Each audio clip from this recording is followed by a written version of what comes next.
What is a birth plan? What is a birthing bag? Will everything go as planned? These are some questions that a new mom, a first-time mom, or a reoccurring mom has. If you are pregnant and getting ready to pop, well then you are looking into what you need to be prepared for this. If you guys stick around through this video, then we will go over all of these topics. I'll let you know what you need to put in your birth plan, in your birthing bag, what you should be prepared for, and a couple things you might not have been expecting. I am Enchanted Lip. Please like, share, and subscribe if you enjoy my content. First, congratulations, Mama. You are in the home stretch. Here soon, you will be holding your loving baby. Whether you would like to breastfeed or bottle feed, doesn't really matter, because you are going to do everything in your power to take care of this baby. So, what would you need to be prepared to take care of yourself as well as this baby? Now, we're going to start by going over the birth plan and how that feeds into the birthing bag.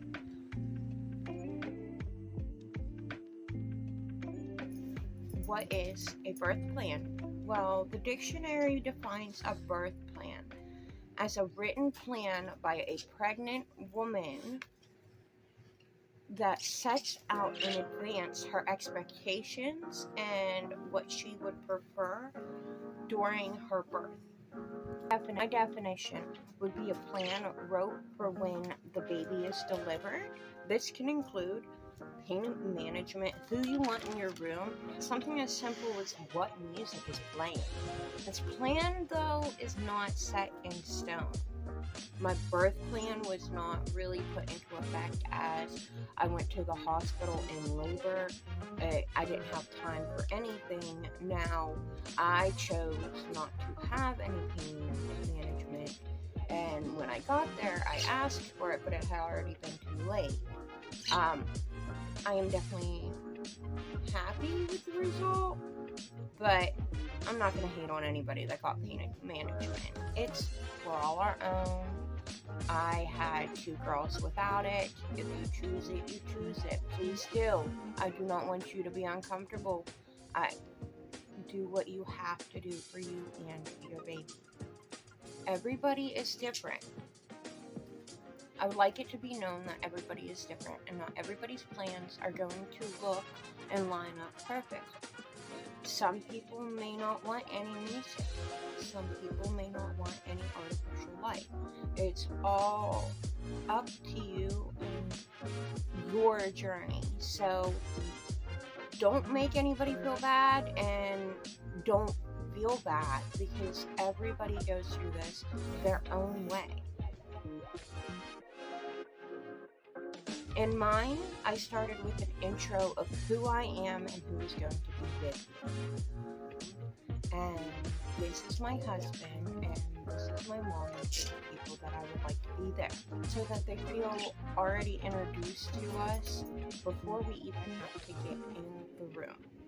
Then I wrote my pre-birth plan. How I would have preferred to have been starting the labor process.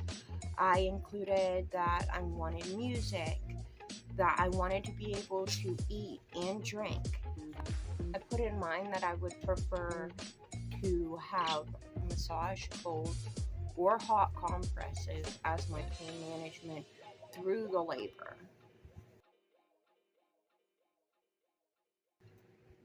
Next, I wrote a section about the act of labor. Now, this is a section that includes the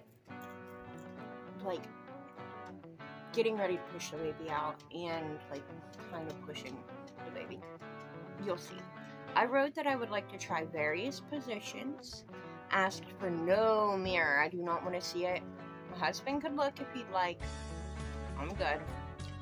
I also stated no forceps, vacuum, or episiotomy.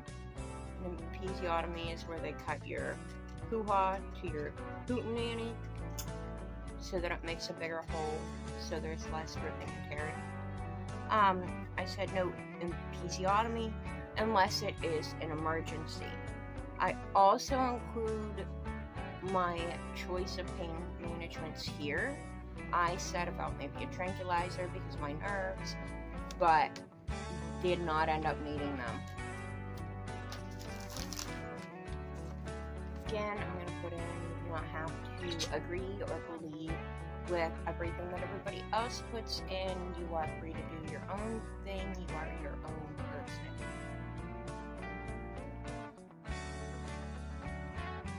Next, I included a section for afterbirth. This is where I wrote the aftercare plans, including my choice to let the umbilical cord drain into the baby before my husband cut it. I also wrote I didn't want her bathed right away so that the varnix, which is what covers the baby after it comes out, would sit on her skin and be able to help her absorb those nutrients and protect her a little more. I wrote that my husband would be part of the skin time afterwards so that he felt included in all of it. Now, you do not have to be a part of that. It's the baby. This is just how ours went down, and we were able to do it that way.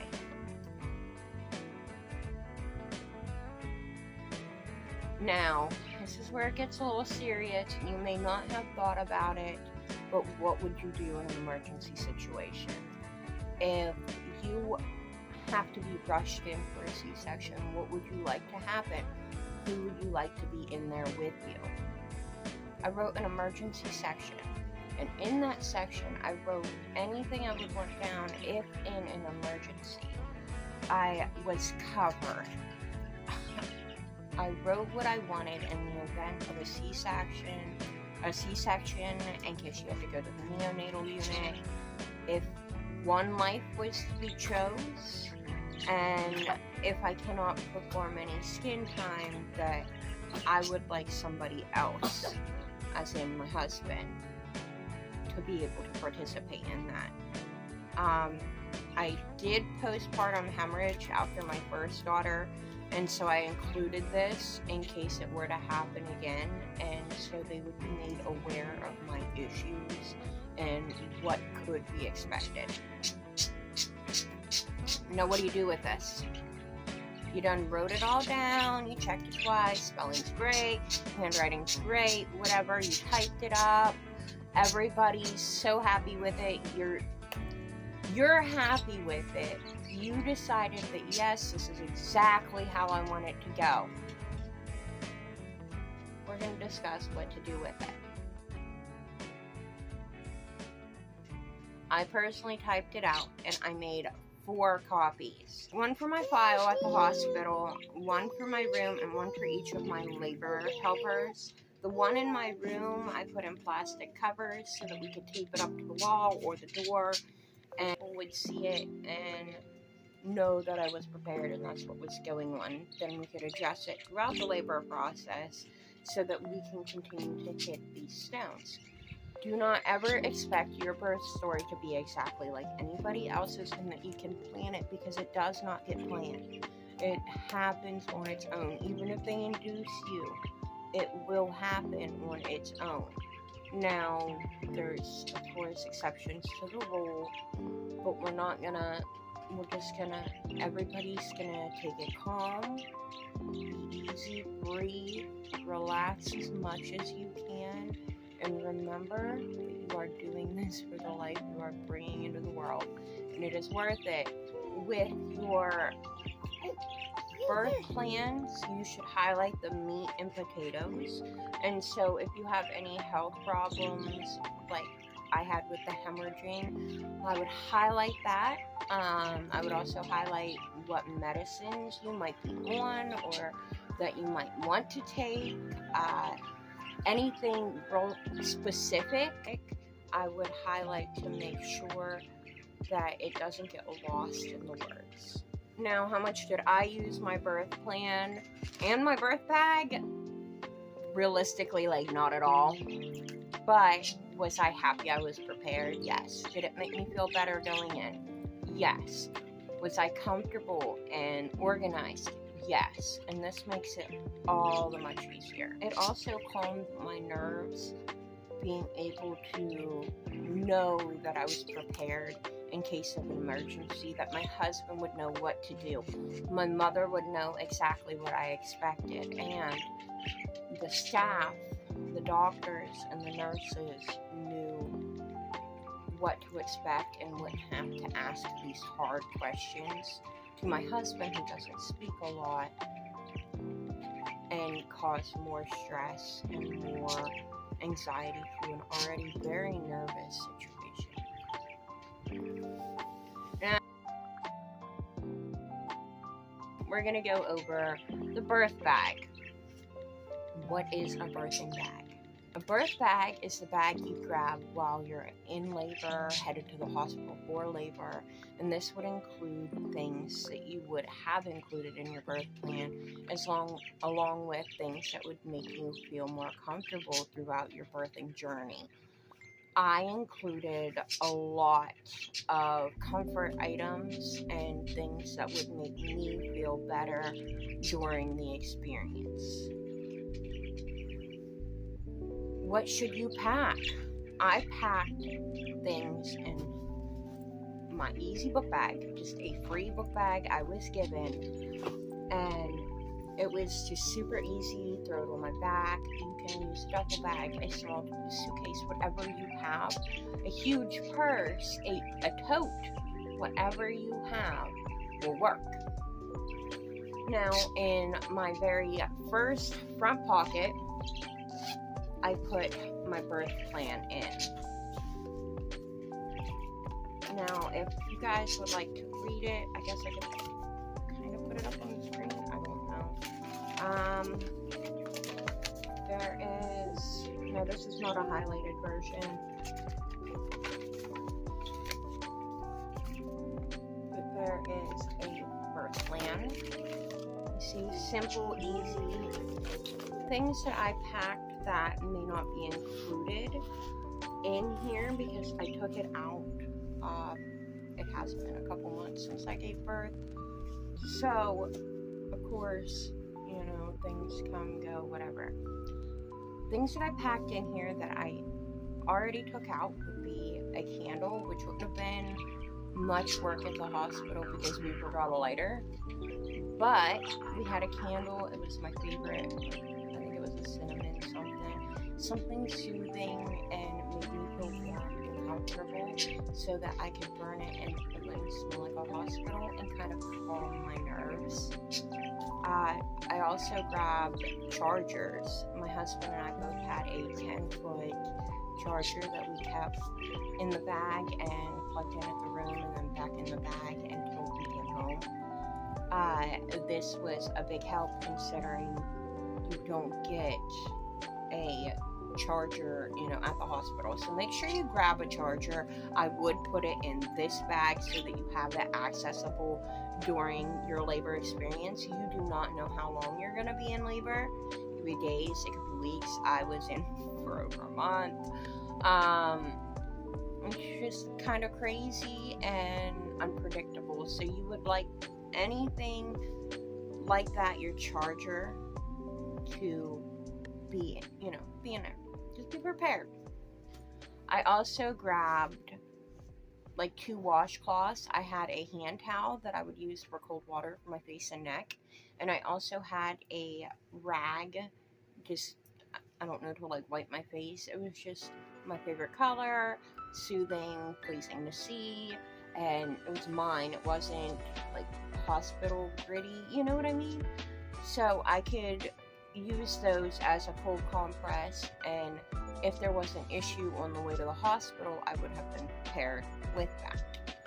I also took my baby book to burn some time in the labor room so I could take a minute and write things as it was happening. I didn't end up really doing anything. I mainly took it so that we can do her footprint. I also took out my makeup, which I had in a bag, and this was the bag. You can see it's well loved. Not perfect, but my eyeliner is. I just use that for all of my makeup. It gets changed intermittently, whatever you feel comfortable with, and I do not expect anybody to sit there in labor and put in a full face of makeup. If you do, good for you. You're stronger than I was, because I did not. Chapstick. This is very important. I keep my chapstick in my purse or on my keychain. I had it in my book bag, in my birthing bag, because while you're in labor, your skin dries out, your lips dry out, everything cracks, and you do not want to be dealing with bleeding, cracking lips while you're also dealing with a sore because you just gave birth. So stay hydrated and make sure you have your chapstick. I also took a robe, a 3X fuzzy robe, so that it would work as a comforting fuzzy blanket, and it was oversized for breastfeeding, and it was comforting and warm, so I wouldn't have to worry about hospital heat, nothing. I was prepared. I also took the toothbrushes and toothpaste and hairbrush in this bag because I wanted to be prepared and feel as fresh as I could as soon as I could. This is what is in it still.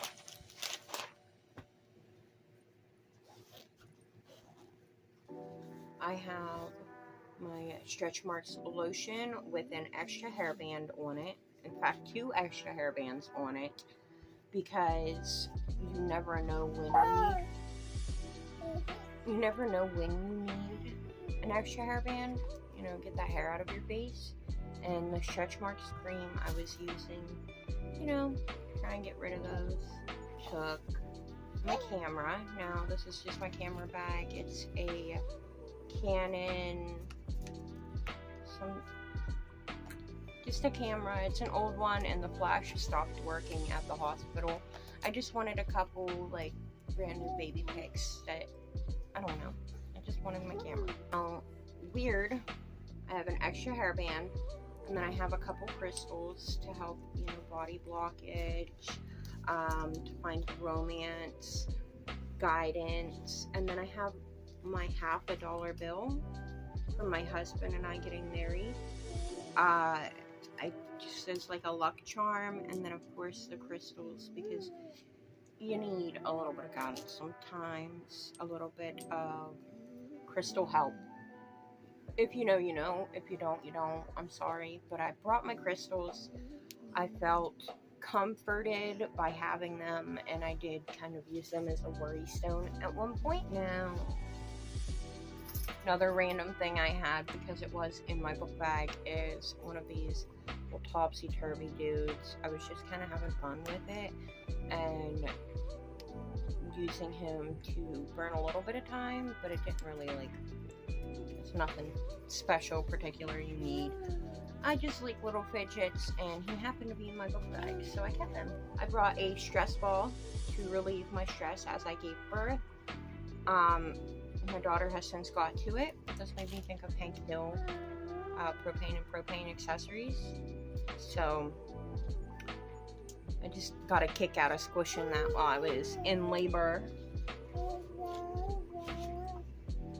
I had a fan. I'm sure that with hot air birthing or anything going on, but I was able to get that fresh air supply to myself.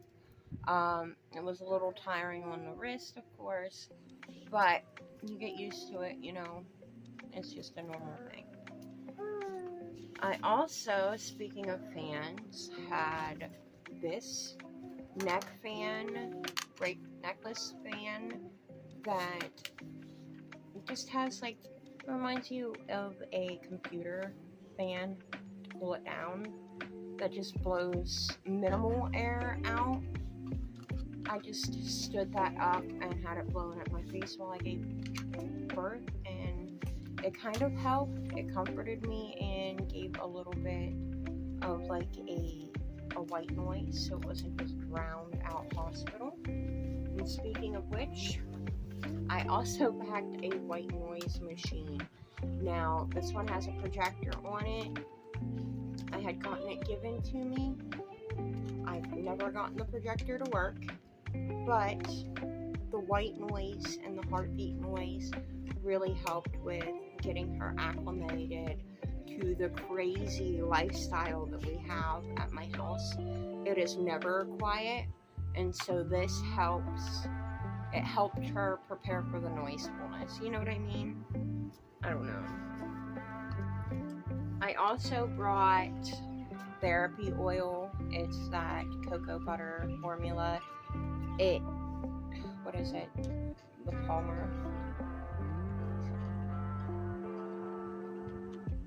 Palmer's massage oil, so that I could massage oil, you know. And I also took this. Now, this was filled originally with the Oil Logic. I had since used those and made my own out of Dollar Tree scents. And this just kind of helped the peppermint to soothe me. The tea tree made me feel really clean. And the muscle ease for after I gave birth, I just really enjoyed having them and would recommend getting some essential oils if you believe in that or would like to use that in your birthing process. Now, when pregnant and nursing, you should always be aware of what chemicals you're putting on your body and what essential oils you're putting on your body and what that does. Don't ever let anybody just tell you flat out, oh yeah, use that, it's perfect, it's fine. Because you need to do your own research to figure out. So please be careful if you do go the oil route. Just do your own research on anything.